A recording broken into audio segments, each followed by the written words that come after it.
Good afternoon. Good afternoon, ladies and gentlemen, distinguished guests. My name is Jason Worlledge. I'm the Executive Director of the European Academy of Diplomacy, and it's a pleasure to welcome you to our next panel, which will be discussing regional instabilities in the European neighborhood.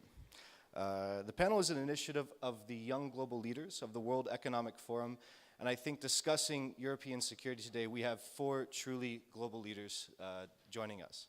So without any hesitation, I'd like firstly to welcome our first panelist, Mr. Sony Kapoor, who is a director of the international think tank Redefine, an influential economist, financial sector expert whose career spans investment banking, civil society, academia, policymaking across several continents. So please, welcome Sony.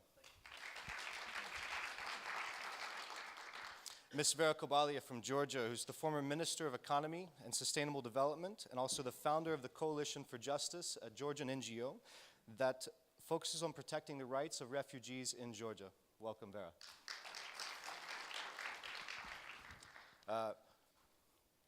My lovely boss, Dr. Katarzyna Pisarska, who is not only the founder and director of the European Academy of Diplomacy, she's also the assistant professor at the Warsaw School of Economics and an associate scholar at the Center for European Policy Analysis in Washington, D.C., and a Fulbright visiting fellow at Harvard University. Welcome, Kasia. Come on, this is my boss. I think we can do better than that. Thank you. And finally, and certainly not least, Mr. Ihor Shevchenko, who is a lawyer, politician, government relations professional with a leading track record in bringing successful investment to Ukraine. Currently, Ihor is the president of the Ukrainian Trade and Investment Agency and previously served as the Minister of Ecology and Natural Resources in Ukraine, as well as an advisor to the Prime Minister. Welcome, Ihor. Today's discussion is about regional instability in the European neighborhood. And as we look around the world, as we look around the European neighborhood, we see more and more instability. Our actions, reactions, or lack thereof is going to have significant consequences. And I would like to start off with a very complex question to Dr. Pisarska, an open question to the rest of the panel. When we talk about historical perspective, how much does the historical perspective influence our decision making? And is this historical perspective a positive or a negative? Thank you very much, Jason. First of all, before I will answer to this question, I would like to thank my fellow YGLs for agreeing to do this panel with us. We are a group of young leaders. There's almost 400 of us around the world, even more, 600 of us probably around the world.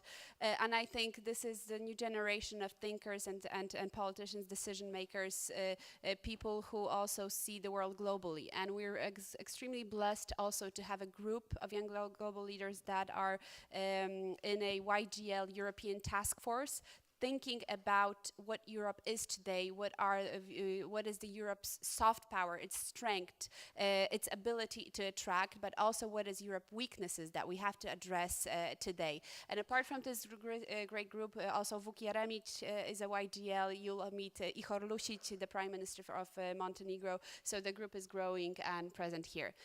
But coming back to your question about history and how much does history really influence how we perceive Europe today and our reactions to the neighborhood.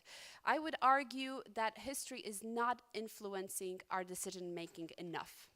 Because this continent, the European continent, as no other continent, has experienced 2 wars, atrocities that mounted up to 100 million casualties of 2 world wars, and unprecedented in world's history 2 conflicts that have resulted in Europe rethinking what it really is and creating a culture of consensus that today we call the European Union.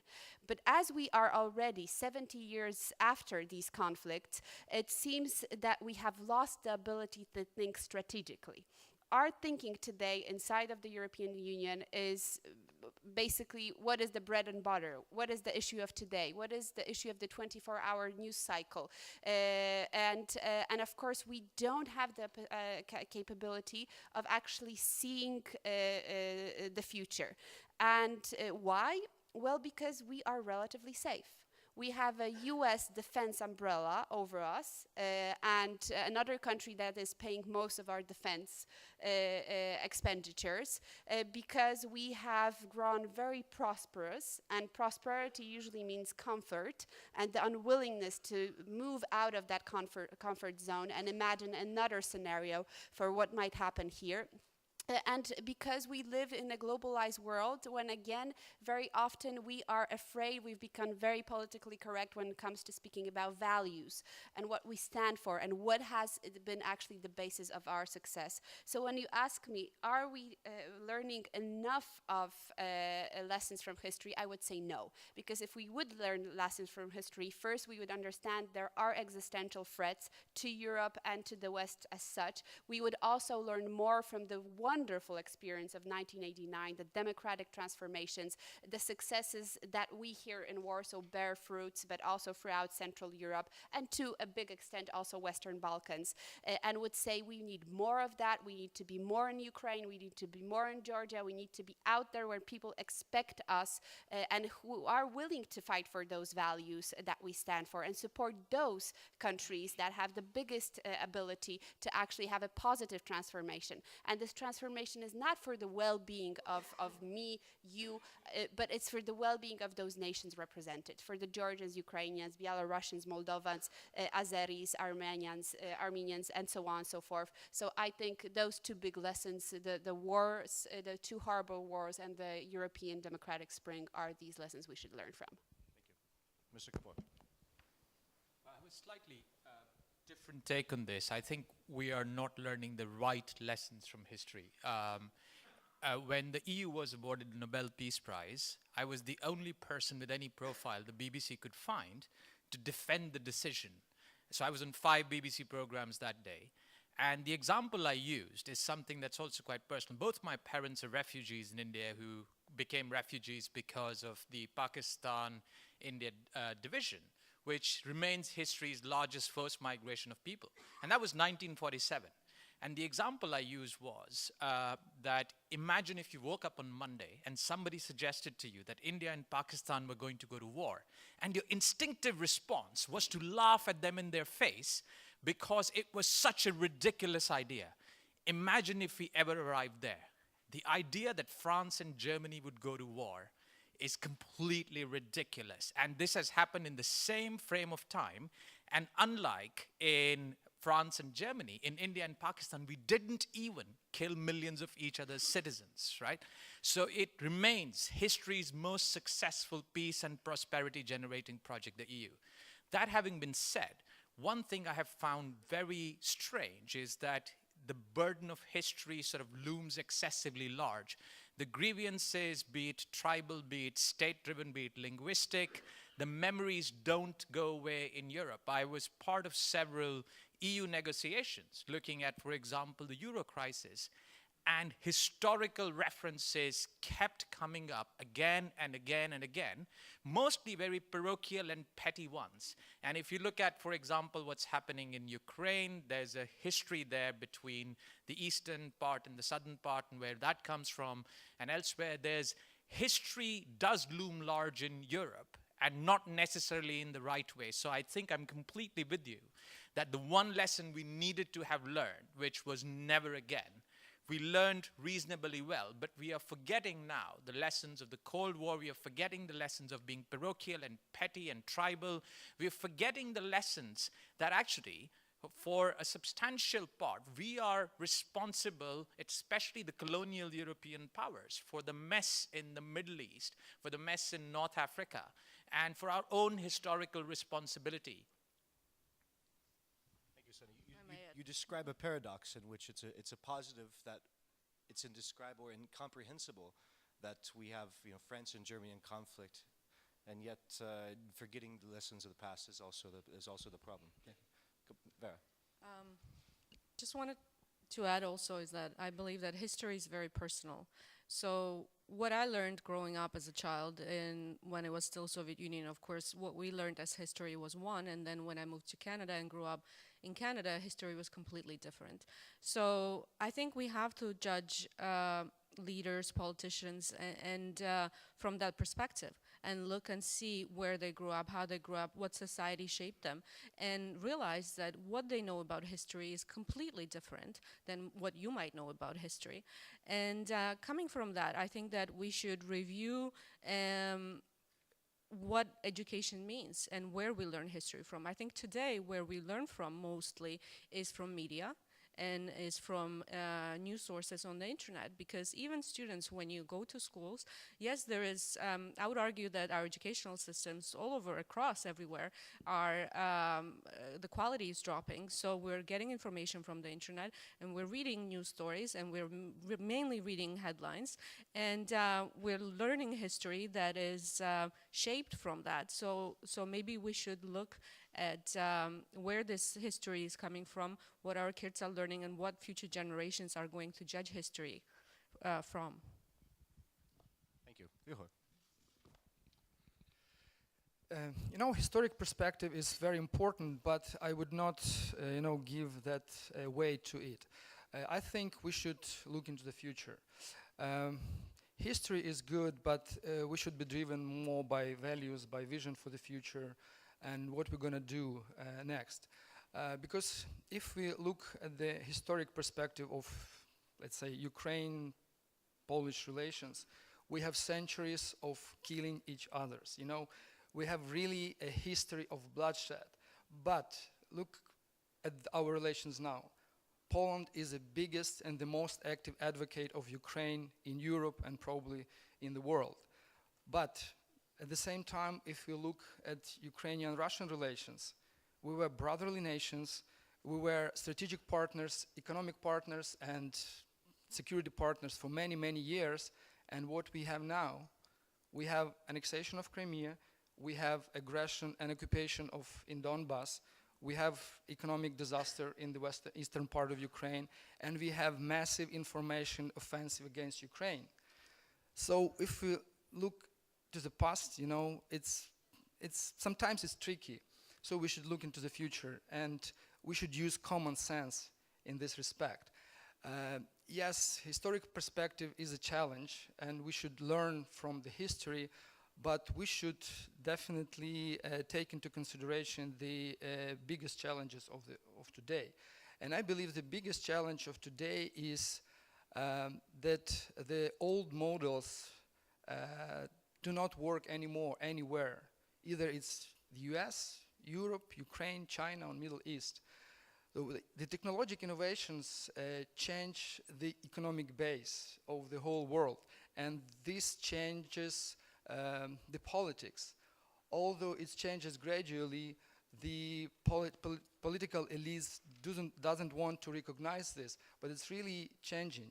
So we should acknowledge this. Thank you. Moving from the past to the present, I think each day brings news of further instability, whether we talk about the rollback of democratic rights, whether we talk about armed conflict in the Middle East and in Ukraine, territorial encroachment perhaps in Georgia, and Euroscepticism across Europe. What is the underlying problem, and is this a systemic issue? Sony. Well, when you're immersed in a crisis, you can lose perspective, and I think that's partly what's going on. Because if you actually take a slightly longer view of history, things are generally getting better. And that's not just in the world, but also actually around Europe. For example, if you take the period 1960 to now, where we stand, both in terms of, where the regimes in the Middle East are, in North Africa, and particularly, Central Eastern Europe, things are just so much better than they were back then. So the question is what is going on one of history's several cycles where it's always 2 steps forward, 1 step back, but as long as the direction is upwards? Or is there something more deep and fundamental about this new round? Now, there's some reason to suspect, and it's impossible to be sure, that there is something deep and fundamental about what is going on. And some of it has to do with the demographics, for example, in the Middle East, where I'm not saying this is going to happen, but if, the IMF's predictions that Saudi Arabia is going to run out of money in 5 years, of its savings in 5 years are true, Saudi Arabia's got a very young population. And there is nothing, if one lesson history has taught us, there is nothing as destabilizing as millions of unemployed young men facing a very bleak future. And I think that this is part of the problem, all the way across from instability in the United States and the democratic sort of standstill it has reached, to what is going on with the rise of Marine Le Pen and the far right in many European countries, to what happened and what was one of the drivers of the Arab Spring and what has happened after, to the potential problems in South Asia and places like India. It is to do with lack of economic opportunity. That is one common theme, simultaneous with the changing technology, etc. So I remember when I was growing up in India, it was perfectly possible to have completely divided worlds. There was the world of the Indian elite, of which I was part, and there was the world of the Indian peasant. And these were separate worlds, and it was possible to coexist at the same time. But now, with every single person in India, in North Africa, everywhere, can see how the top 1% live, or the top 5% live, can see what is possible, because it's being beamed into their cell phones or houses, etc. And the demand from citizens of what they expect of the state, of the economic opportunities that they want, the inequality that they will tolerate, that fundamental dynamic has changed, and it is no longer possible to have these massive divisions of society without some point of time something has to give and something is breaking. And I think that's one possible fundamental driver that is common across a number of these factors. And that also applies at a national level. I mean, in Russia, a lot of the aggression, especially more recently, has been driven by the economic situation actually looking more and more unfavorable, and sort of desperation and shifting tactics. And if you look at some of the other regimes that have been destabilizing, it's again been partly driven by economic factors. So as long as economic opportunities are there, are created, people are able to lead fulfilling, promising lives, and as long as, and this is very important, tomorrow must look better than today.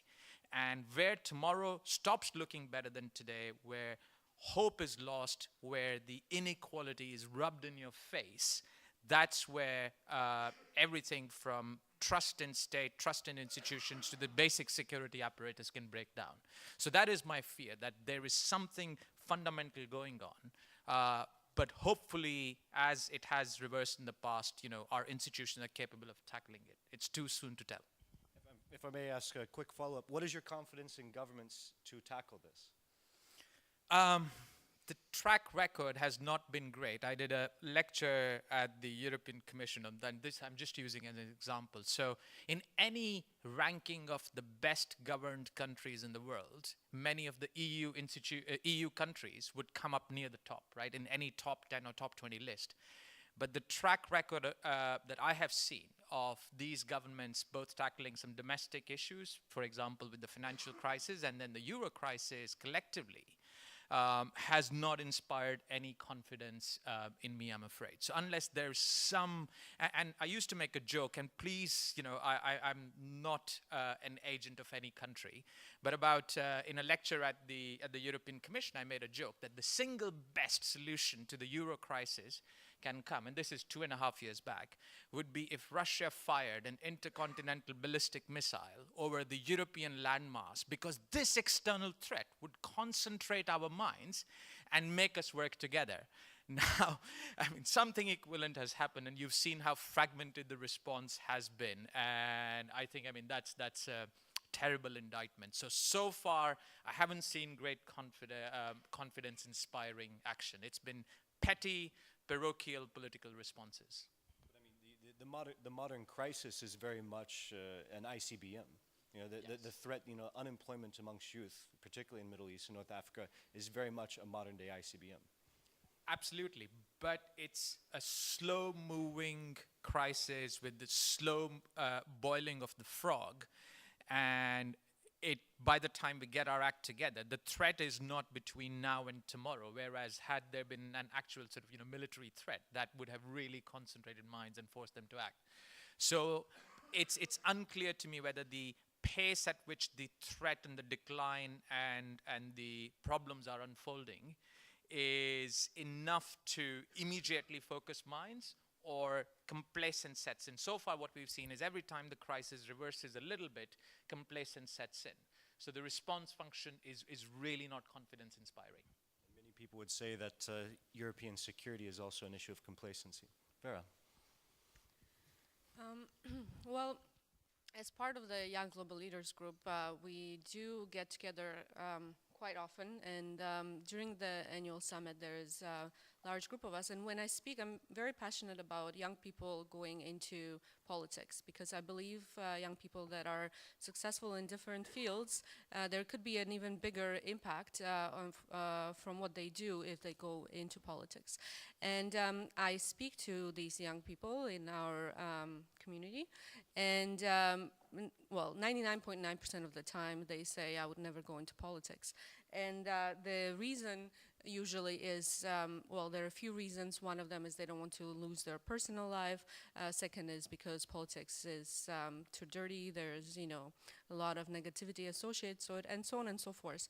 So then we come to a question is, are we in crisis of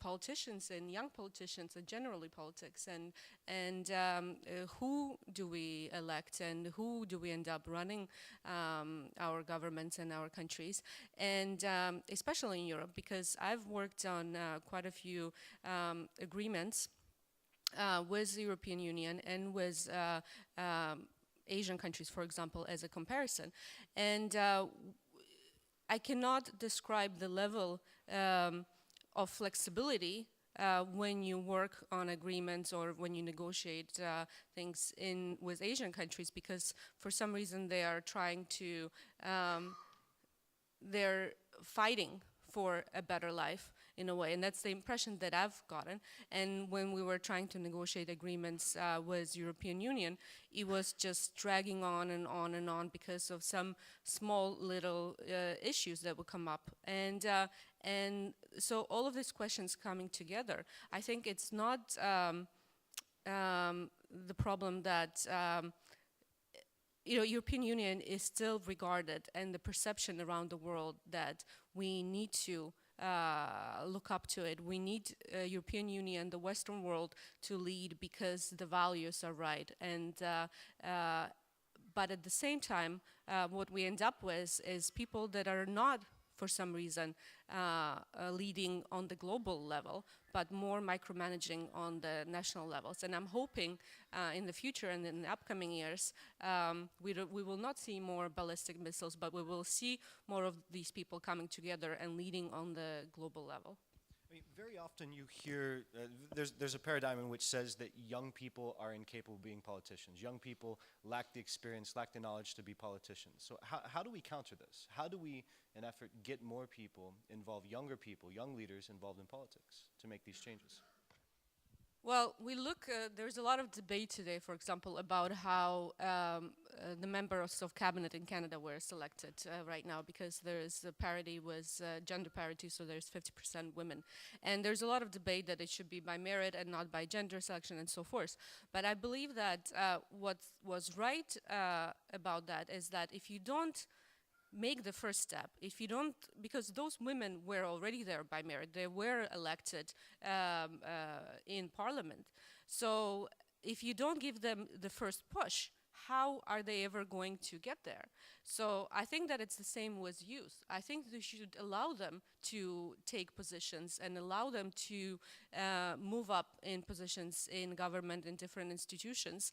And that way you will hear new voices, you will hear new opinions, and that will broaden the perspective, and it will broaden the view and how we manage and how we govern. Youth parity in politics, we've heard it first here. Ihor, I see your hand go up. May I just shortly add to this question? You know, we say, young politicians, we say it's better 5 years of learning than eternal stagnation and ineffective management of the old people. That's a good point. Coming back to your question about is this really a big kind of symptomatic, larger systemic problem that we're dealing with Europe, our inability to deal with these instabilities around our region? I think there's two major questions that we're trying to answer and we don't have an answer to.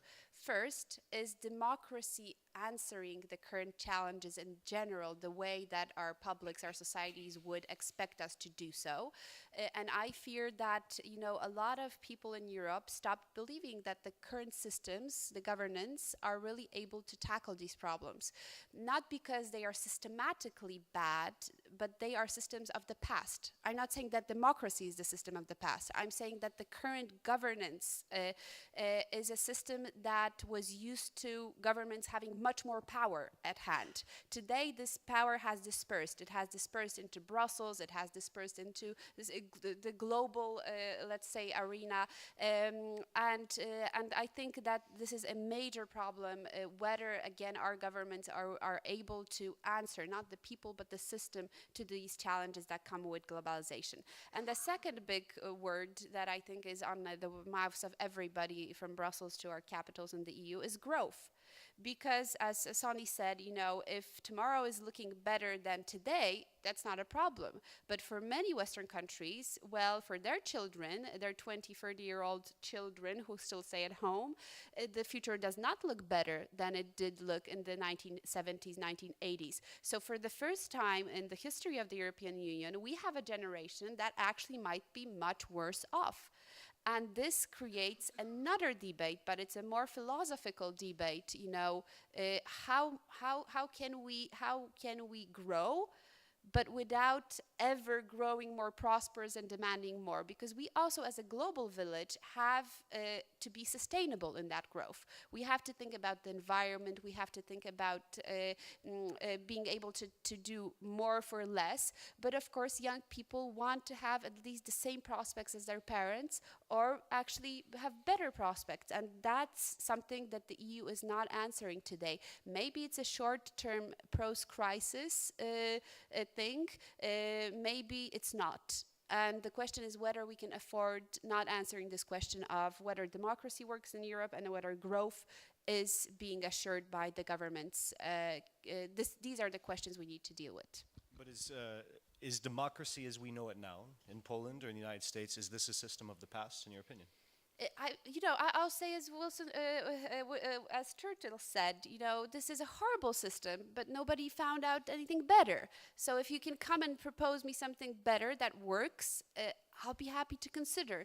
But coming from a post-communist country and, you know, having learned in primary school how communism is wonderful, everybody's equal, everybody gets the same pay, no unemployment. I mean, we've done that. That did not work. So we went back to what actually succeeded in Western countries, democracies that have a free market, but to some extent, better or for the worse, they are welfare states, at least in Europe. So I think this is a system that has no competition. But maybe because it has no competition, we're not trying to make it better. We're not trying to adjust it to the global needs that it requires. And we will see more pressures, not less pressures from illiberal democracies. Why? Because the United States, that has been a natural shield for democracies, is in a decline. I know it's not in a full decline, it will never be in a full decline, but relative power is shifting. And if so, we need to take our things together, guts together, and start to think, you know, how can we make the system work better for our societies, for our countries, and something that will continue to be a role model for countries around the world. We'll go to Ihor and then back to Sunny. Okay, let me start with democracy. I think that democracy should be modernized. The representative democracy which we have now is showing its inefficiency, you know, every time. Look at Georgia. You had many years of reforms and prosperity, and everything changes in one day, and everything went down the tube, unfortunately. Look at Ukraine. 2 revolutions in 10 years, real revolutions with blood and death.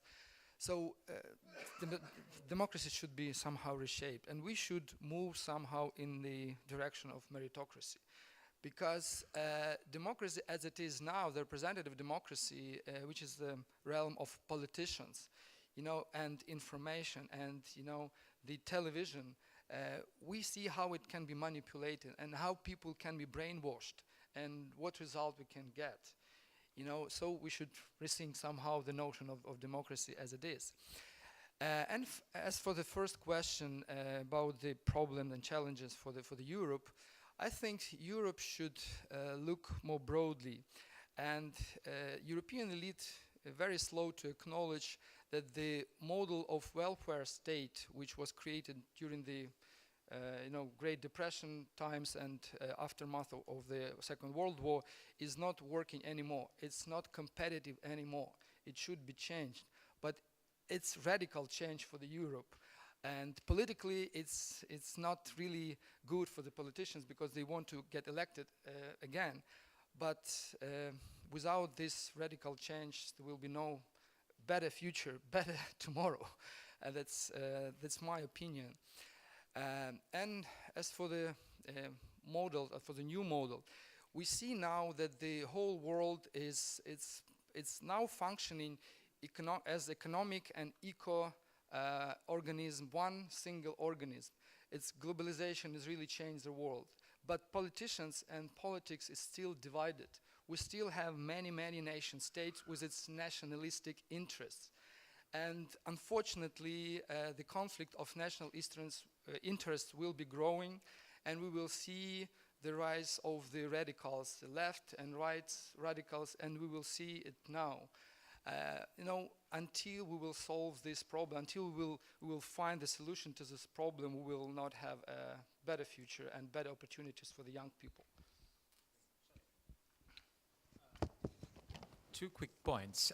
One is, I think there's something, as was said, there's something fundamental that has changed, and some of it is technology, some of it is globalization, that traditionally, democracy has been about balancing the interests of various constituencies, but it's the sphere of interest and the sphere of influence of our elected political leaders has been diverging. So as our sphere of influence has shrunk, partly because of technology, because of trade agreements, global finance, the rise of NGOs, non-state actors, etc., our sphere of interest has also increased. So our sphere of interest, because what happens to growth in China has a direct impact on the Polish economy, for example. And the gap between them is a fundamental tension. So our expectations of what we want our political leaders to deliver and their ability to actually deliver that is genuinely questionable. And so there is something fundamental, and we need to think of, as you said, there isn't a better way than democracy. We need to think of a better way of, managing those expectations and perhaps having a better link to manage collective interest. And again, the speed at which things unravel, that again is new. And our political systems, especially the EU bureaucracy, etc., is designed to handle things that are slow-moving. And I think this requires a serious rethinking of the state and governance. As to the young versus old, I am actually a bit more optimistic about that. If you look at, for example, Scandinavia, you see perhaps even an excessive shift towards really young politicians. So many ministers are in their 30s, there were some in their 20s, the tax minister of Denmark was 22, and so on and so forth. Many of the prime ministers, you see in Italy, right? Italy has historically been a gentrocracy, and Italy, you have Renzi, who is on, I think, some of the programs of young European leaders that we are part of. And so there is something happening. I think a bigger problem is the professionalization of politics, which is, for example, in Scandinavia now, one problem is in Norway, Denmark, or Sweden, unless you join a youth political party when you're 12, and then you become elected vice president or treasurer or president, your prospects of ever becoming prime minister or finance minister are close to zero. And similarly, if you look at David Cameron, if you look at George Osborne, they've known nothing but politics. If you look elsewhere too, And I think this gap between the isolation of the political class, which is all becoming professional politics, they haven't been teachers, they haven't been workers, they've never worked on the shop floor, more and more of them, and the gap between what the real population is, I think that's the problem. I think we need to somehow, as much as we criticize the US policy of revolving doors, of people coming in and out of government, I think there is something to recommend it. I think there should be an active encouragement, a healthy encouragement of amateur politicians who, yes, might take some longer time to learn, but with a strong bureaucracy, can actually represent the genuine needs and wants of citizens and represent the face of the population much better. And there's something good about that, about encouraging this two-way flow of going in and out of politics and having real-life jobs. Wonderful comments. Before we open the floor to questions, let's move into the future. Donald Rumsfeld classified threats into three categories: the known knowns, the known unknowns, and the unknown unknowns. And I'd like to hear very briefly from each panelist, what are the unknown unknowns in your perspective that you'd like to share with the audience? It's a bit of a paradoxical question, I understand. If we knew, we probably would be millionaires by now, or billionaires. Perhaps we'll focus on the known unknowns. Tasha. Well, I think the big unknown is really whether the Middle East. And it's an unknown that has been there for decades, and we have not been able to even grasp the complexity, the problems. Some of them, yes, coming still out of our hands, out of the time of colonization, but some being actually modern problems. Young people with unemployed, unable to find a future, radicalizing and finding this kind of hope in very fundamentalistic organizations. I think that is a huge unknown. How are we going to handle this? Because it's no longer, as we see, the problem of Syria, Libya, Lebanon, or whichever country you'll choose. It's the problem of Germany, of France, of Poland, of Hungary. We not only have to deal with a refugee crisis, immigration crisis, but we have to deal with the backlash, potential backlash that our societies are going to show and are starting to show, because they will say, enough. We don't want the other to come here. We cannot take everybody.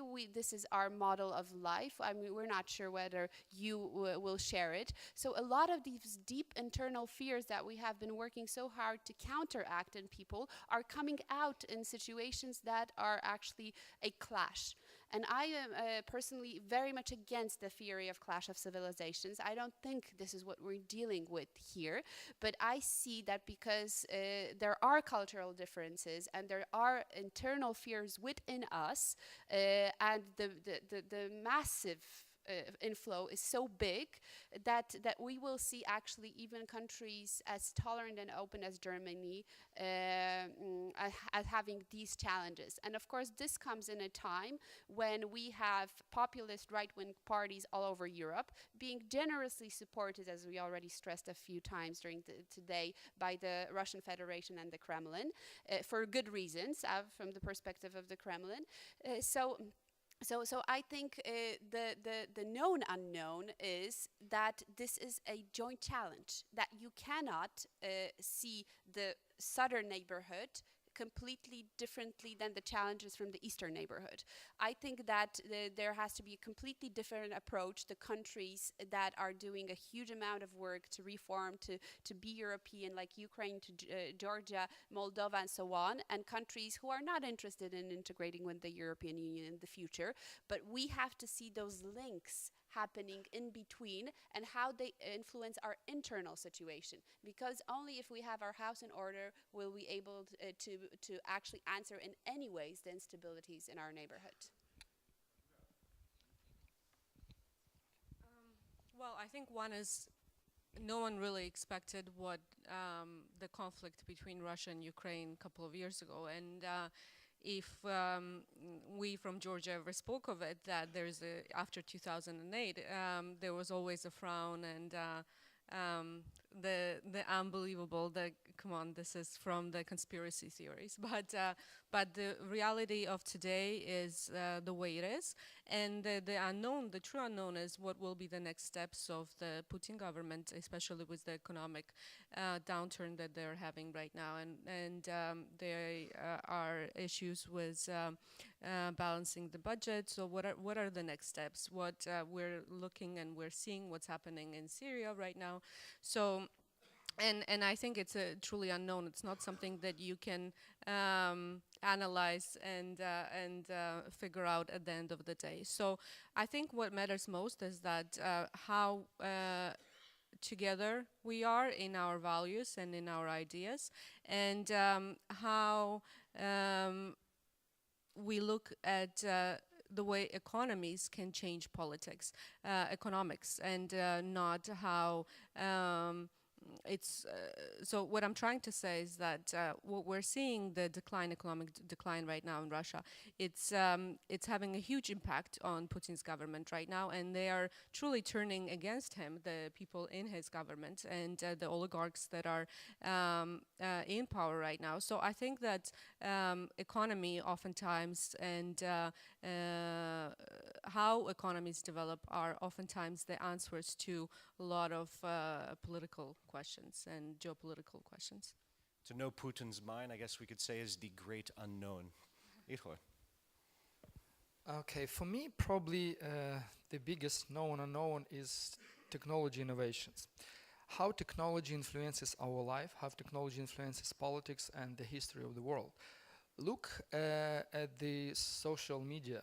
So that's a new way of expressing. The person, every person can become a voice, even without the capacity of television or without access to these big media outlets. The person can be a blogger and have millions of followers and millions of subscribers. That's one of the way people express themselves. The other thing with technology is it helps people to organize. Look at the Arab Spring revolutions. It's Twitter, Facebook revolutions. And the same thing in Ukraine. A single post in Facebook by the well-known journalist sparked the revolution of dignity in Ukraine, which changed the whole flow of history of Ukraine, and I think it influences greatly the European history as well. So technology is the big thing, the next big thing in the history of the world. Three of the things I said were already taken, but I will just repeat them for emphasis. Technology absolutely is perhaps very important, both in the short term, partly because of what you said, but also in the longer term. I mean, the debate about unemployment, robotization, the shared economy, and what it means for distribution of wealth, what it means for employment, etc., is really, really hard to say where it is going to settle. And linking that back to what we were saying about prospects, if individuals feel that tomorrow is better than today, they would tolerate a lot of stuff. But if there is no hope and they have nothing to lose, there is nothing more dangerous for a society than that. And so technology, both in terms of what you said, plus in terms of this, is really important. Knowing Putin's mind, so far he has done things that most rational people thinking would not have predicted. And as the desperation increases, as the isolation increases, who knows what comes next? And I wouldn't exclude, and if you look at the rhetoric, particularly around Ukraine, around the tactical use of nuclear weapons, etc., one would have thought that we were way, way, way past that stage. And what has been really surprising is that it is still, I think, extremely unlikely, but it is actually still being discussed. And that is a huge unknown. Saudi Arabia in particular, and Middle East in general, I mean, if for years and years, for decades actually, Western society has ignored the very deep contradiction, the problems at the heart of Saudi society.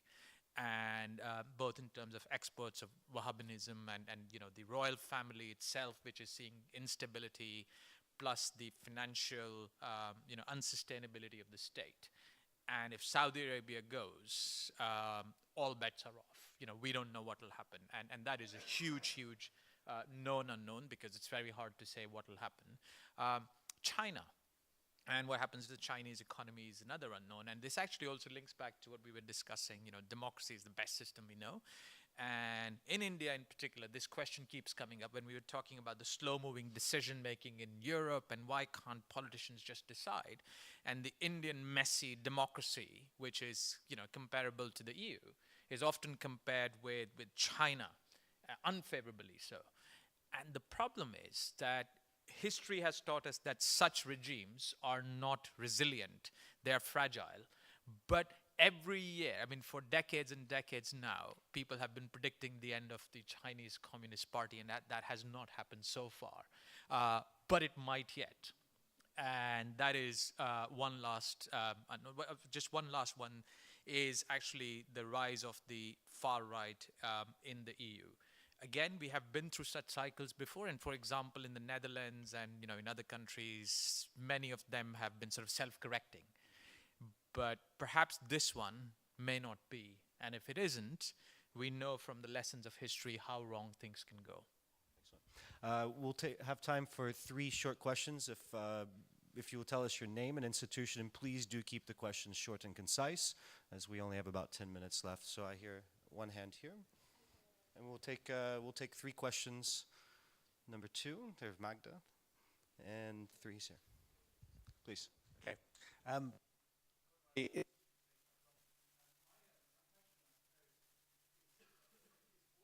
Panel is how bad could this really get?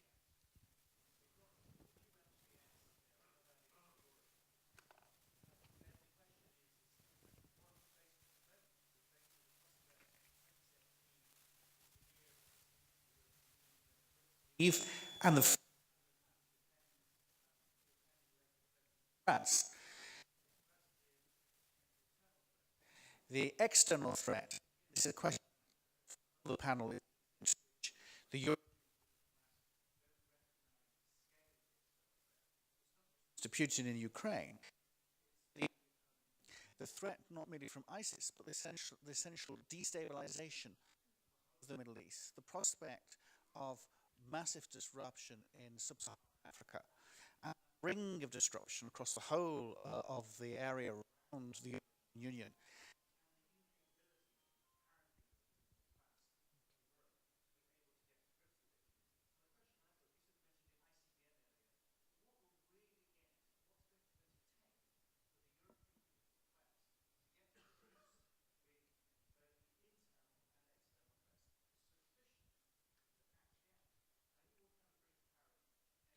Thank you. If I may interrupt you, I want to get to 2 more questions before we are short on time. Our backs against the wall. Question here, Magda. If we can bring the microphone to the front, please. Just here.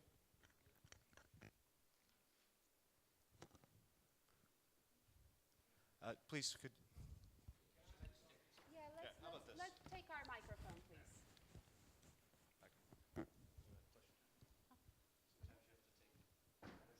Ladies first, and then you. Yes, please. Okay, Magda Gawrońska, the Community of Democracies, and I have a question more in the spirit of theory to the global leaders. Imagine that you are the global leaders in 1946, which is really the year that marks the beginning of the liberal world. And you're the leaders of the liberal world. You're the leaders of the United States, France, Britain, the winners of the Second World War. This is the year that marks the beginning, marks the year when the key global institutions of the liberal order are established. So it's 70 years after 1946. Which institutions are still relevant and which require reform? Or perhaps there is a need for new global institutions. You have all of the power that the leaders in 1946 had. What would you do?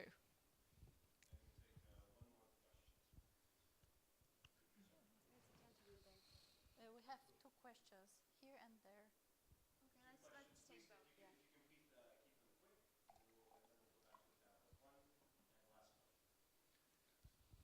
Okay, thank you. One short question to all panelists. Jarosław Grys, National Defense University, Republic of Poland.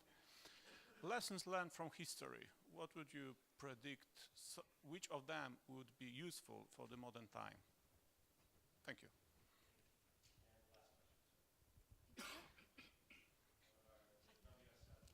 Hello. My name is Pekka Kiri. I'm working at the Ministry of Defense of Georgia. My question refers about after the Ukraine, West at the beginning clearly underlined the fact that it is not going for the Ukraine. That means that Ukraine, similarly as Georgia, left beyond the European security architecture. What do you think on the upcoming NATO Warsaw summit? Will this event reevaluate Eastern neighborhood countries in scope of security cooperation? Thank you.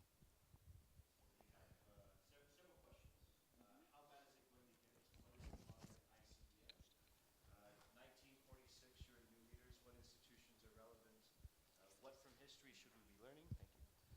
Thank you. And finally, a question regarding security. So, Can we choose? you absolutely, you may. So I'll choose two. First of all, I'll try to answer the question, how bad can it get? And I think, the imagination is the limit. So if you really want to see how bad it gets, it's really, you can create those scenarios over and over again. How bad will it get is a completely different question.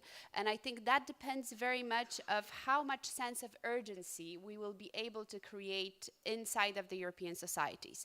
So if we are able to link the challenges of the eastern and southern neighborhood, the instabilities together, and see this as a global problem, but also a problem that the EU has to deal with as one entity, and make that clear connections in the minds of the people and the societies, and have their support in the policies we can implement in both of those regions, then we will be much better off than if we fail and we continue to be as disintegrated and partitioned, on some countries focusing on the south, some on the east, some thinking we need more American troops on the ground, other thinking we should have America out of the Middle East, and so on and so forth.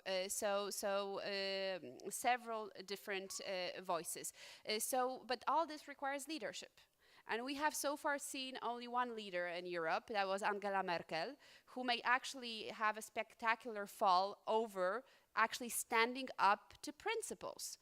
That is a question we have to ask. How is it that a leader that I consider and personally admire has been very firm in standing up to what the European Union principles are, both in the conflict between Russia and Ukraine on Crimea, but also concerning the immigrants?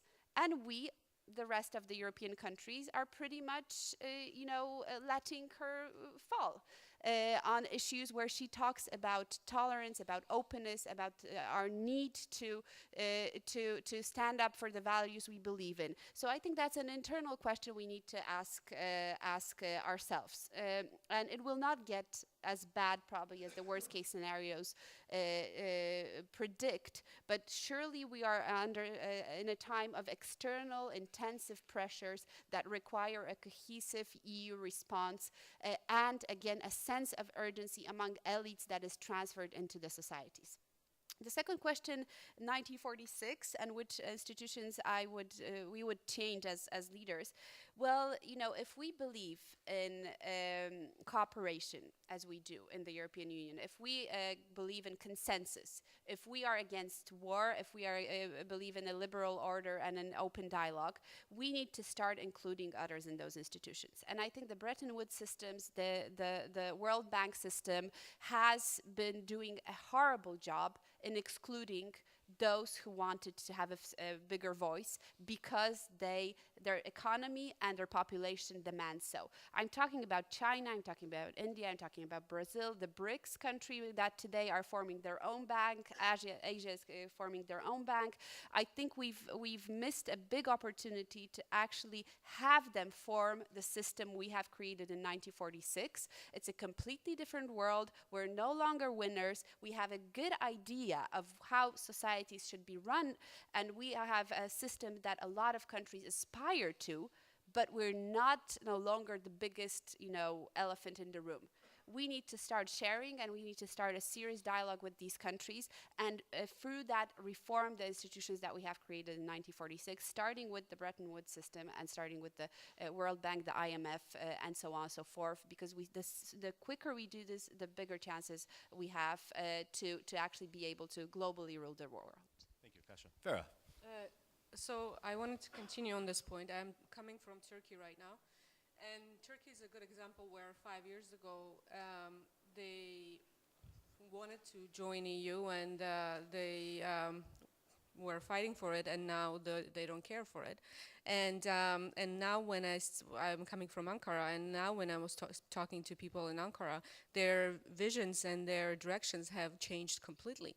And I think that's really unfortunate, because Turkey is a very young country. It's a country with almost half of its population under 30, and it is an ally, but it could be an even stronger partner and partner to European Union. And in terms of institutions, I think I hear a lot of these discussions about changing and updating and creating new institutions, organizations that could be leading and that could be more influential. And I hear those conversations kind of behind the closed doors. And I think we need to start talking about it more actively and more openly. And I was recently at a meeting in Italy, at a meeting with professors from different universities from across Europe.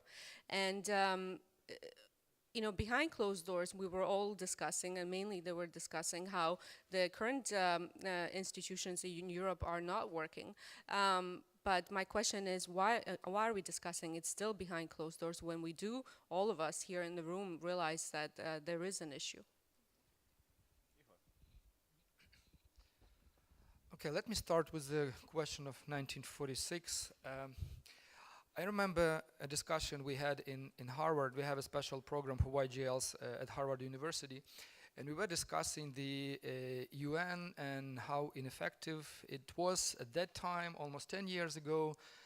Now it shows its inefficiency as well, especially the Security Council. And there was different ideas, different views, and my probably crazy idea was, and big countries probably didn't like that, I mean the representative from big countries, how to reform the Security Council. Now we see that the big members of the Security Council have a veto right, and they can veto any decision. And we see how Russia misuses this right now. And my suggestion was that the Security Council should consist not of the big countries which have imperial ambitions, but of smaller countries, smaller, successful, neutral countries like Singapore, Denmark, Qatar, Switzerland. They would be neutral, and they would be better judges for the whole world. That was my suggestion, and this idea is, I believe, still very kind of viable. That's one thing. The other question is how worse it can get. And speaking about Ukraine, fortunately the conflict is now in kind of a passive stage. Hopefully it will not ignite again, but we should you know, be cautious, and Europe and the whole world should have a strongest stance on that. We really grateful to European Union, to the whole world for the support we are getting in terms of sanctions and other ways. But I believe the whole world and Europe should give more support to Ukraine in this situation, because the fate of the Europe is really being decided in Ukraine right now. As Mikhail Saakashvili said earlier this morning, this is a fight, and this is war not about Ukraine. This is the fight about the future of Europe. And I'm very grateful to Poland and to the Polish people, to the Polish leadership, for this support, for the active role in the Ukrainian agenda in Europe. And I remember the words of the former president of Poland, which gave a speech earlier this year in the Ukrainian parliament, and he said that there is no free Europe without free Ukraine. So I strongly support this notion, and I want to thank Poland for the strong support you give to Ukraine. Sonny, I leave the last words to you. I never use PowerPoints, but in a recent presentation to EU leaders, I drew two circles. One was a small circle and one was a big circle. And I said the small circle is the size of and the scope of problems facing the EU, both from within and without. Security problems, economic crisis, the potential of Brexit, Russia, and migration. And I said the big circle is the political space available. And I said, I don't know what will happen, but the small circle is growing and the big circle is shrinking. And at some point they'll cross over where we will no longer have the political space within Europe to tackle the increasing scope and size of problems confronting us. The question is when it'll happen. On the present trajectory, this is inevitable because our response is constantly lagging behind the problems. We are never, leave alone being anticipatory or just reactive. We leave it far too late until, for example, in the case of Greece this time, until the 13th hour. That having been said, and it goes back to the example I used of, maybe Russia shooting an intercontinental ballistic missile. There are always events that can expand the political space suddenly. What that will be, where it will come from, I have no way of knowing. But right now, Europe is in the slow boiling of the frog phase, where complacence, a lack of foresight, focus on domestic politics, getting re-elected is leading us to inevitable problems overwhelming the political system. On the new institutions, given the challenges today, I think there would be an institution, and also having learned some of the lessons of history, I think actually, unlike what most people say, the IMF has done a reasonably good job. We haven't had the beggar thy neighbor policies that played such an important negative role in the Great Depression. The World Bank, not so much, but so far, again, some of the lessons have been learned. The Marshall Plan, which was very important in the EU's transformation, was very successful, wasn't exactly part of the institutional structure. The trading regime, the WTO, again, it was conceptualized at Bretton Woods, but it wasn't created until after, has been reasonably successful. So I think new similar institutions looking at the current most challenging problems of, for example, internet and technology and cybersecurity on the one hand, climate change on the other, and I would say disarmament. What we failed to do enough of after World War II was to denuclearize and disarm the world enough. And I think that would have played such an important role. If we can do this now, that'd be a great contribution. And of course, we need to reform the institutions that exist, the legitimacy that World Bank and the IMF are losing. The idea is to bind nations. And then the last point, which may be slightly controversial, would be growing up in India, I was idolizing the European Union as a template, not just for what was possible, but for what was increasingly necessary in a world where interdependence, be it in terms of parasites in Congo reaching here, be it in terms of technology, information, finance, trade, etc., interdependence was on the rise. And the only sensible way of recognizing that is to have some sort of a super sovereign, voluntary ceding of sovereignty structure as deep and broad in scope as the European Union is internationally. So I think the EU is an experiment in where the world needs to go, and the lessons we are learning now on how we need to do things differently have enormous implications for what global governance ought to look like. And not all of those lessons are good. Thank you. Unfortunately, we have run out of time, and we do not want to keep you from the lunch that's waiting. I do want to hold the panelists to one quick answer. We've talked about challenges. We've talked about a lot of problems. Frankly, we've talked about a lot of depressing things. Leave us with something positive before we go to lunch. In one word, what should we look forward to? What is the hope in the future? We're young, and we have a party on Friday.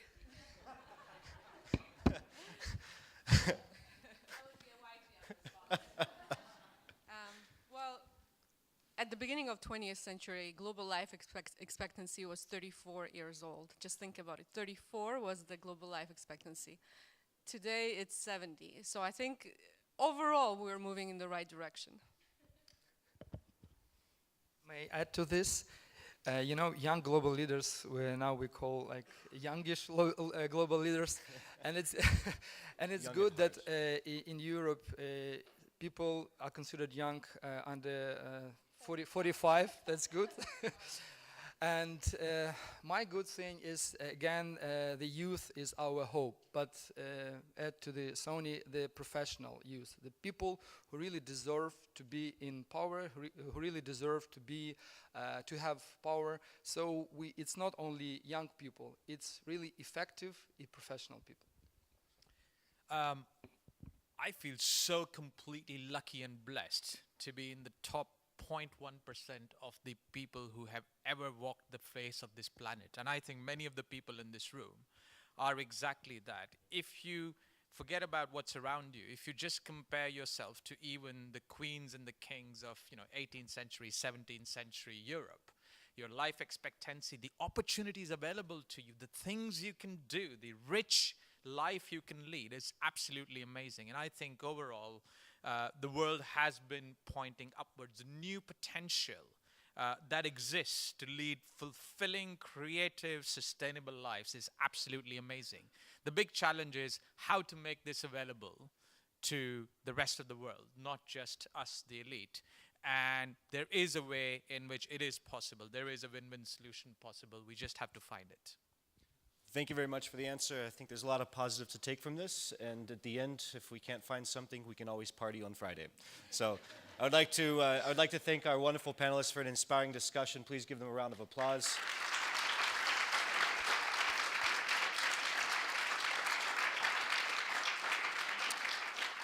And most importantly, I'd like to thank you for coming to our session. We wish you a very inspiring time here at the Warsaw Security Forum, and we invite you cordially to join us at lunch. Thank you very much.